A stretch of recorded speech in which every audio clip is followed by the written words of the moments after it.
Olá, pessoal! Essa é mais uma aula de atualidades e o tema é Índices de Desemprego em julho de 2020. Manchetes de notícias recentes indicam: número de desempregados diante da pandemia tem alta de 26% em 7 semanas, diz IBGE. Reportagem do dia 17/7/2020, do G1.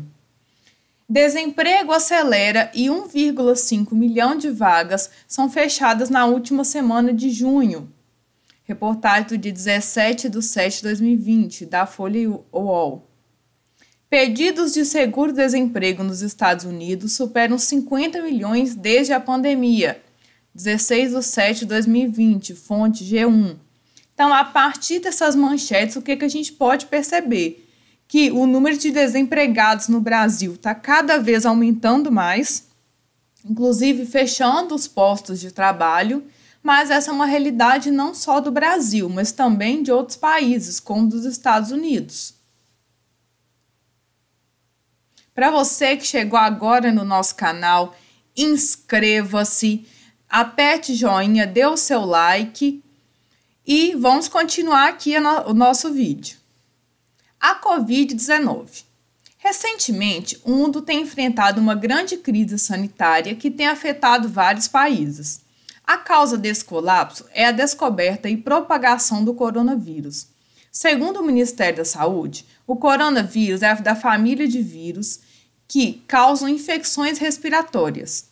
Esse foi descoberto em 31/12/2019 na China e ele provoca a doença Covid-19. Pessoal, esses dados já vêm sendo questionados, de quando que foi realmente descoberto o coronavírus, quando que o coronavírus chegou aí ao Brasil, mas é fato que esses são os dados que a gente tem como oficiais ainda. No Brasil, o primeiro caso confirmado ocorreu em São Paulo em 26/2/2020 e no dia 29 mais um caso foi confirmado e em seguida o número de infectados vem aumentando. Então, a gente sabe que o Brasil está aí batendo recordes de níveis de coronavírus e de mortes pelo Covid-19. A Covid-19 e o governo brasileiro. O avanço da doença é alarmante na Terra, sendo classificado como pandemia pela OMS. Diante desse quadro, o governo brasileiro iniciou uma série de medidas para conter a disseminação do vírus, dentre elas o Decreto de Estado de Calamidade Pública, fechamentos de escolas e comércios, bloqueio de fronteiras, sendo que as principais ações para a contenção do vírus são a higienização e o isolamento social. Então, o governo tomou várias medidas para poder diminuir essa disseminação do vírus, mas a gente sabe que elas foram insuficientes e continuam sendo insuficientes. A Covid-19 e a economia mundial. De acordo com dados da OMS, também em outros países no mundo houve um grande avanço da doença. A exemplo da Itália, que em 30/3 tem mais de 10 mil mortes causadas pelo coronavírus, pelo Covid-19. E os Estados Unidos, que são atualmente considerados o país com maior número de infectados e mortos. Existe ainda um panorama externo desanimador, representado por um cenário de caos na economia mundial, com aumento do valor do dólar e queda nas bolsas de valores.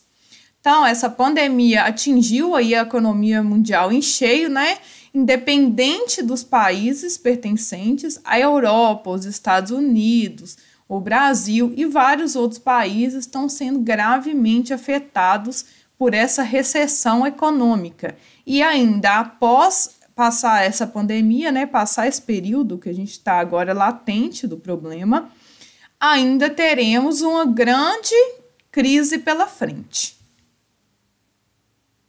Economia mundial em queda. Até mesmo a economia da maior potência mundial foi afetada na quarentena. Os Estados Unidos, que é essa potência mundial, entrou em recessão já no mês de fevereiro. E em março, com o estabelecimento da quarentena, com o objetivo de conter a disseminação da doença, resultou no pior índice de desemprego do país.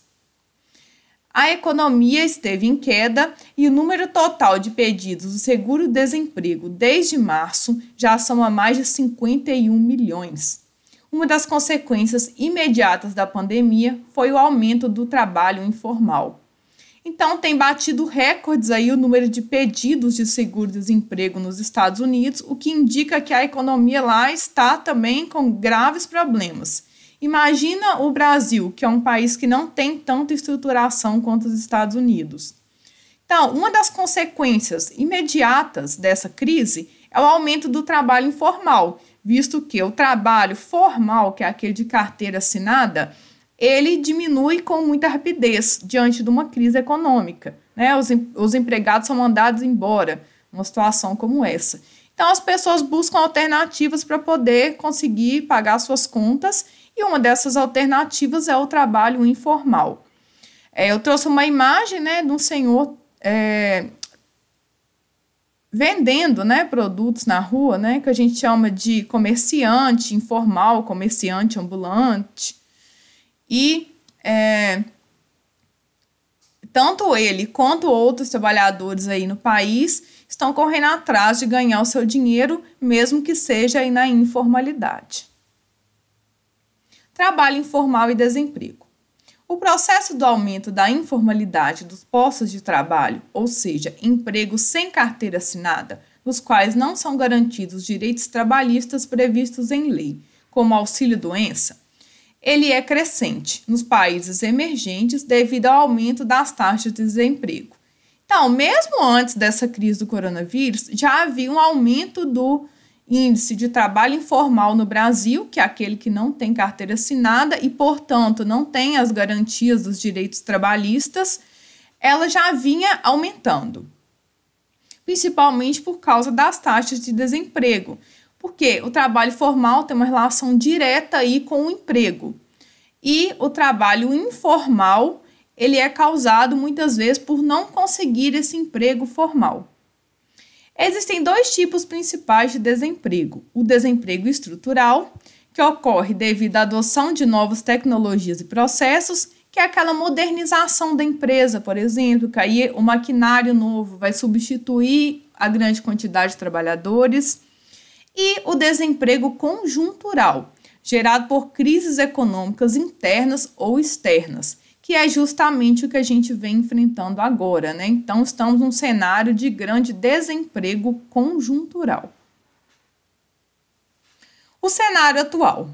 O aumento do desemprego no país é noticiado com frequência.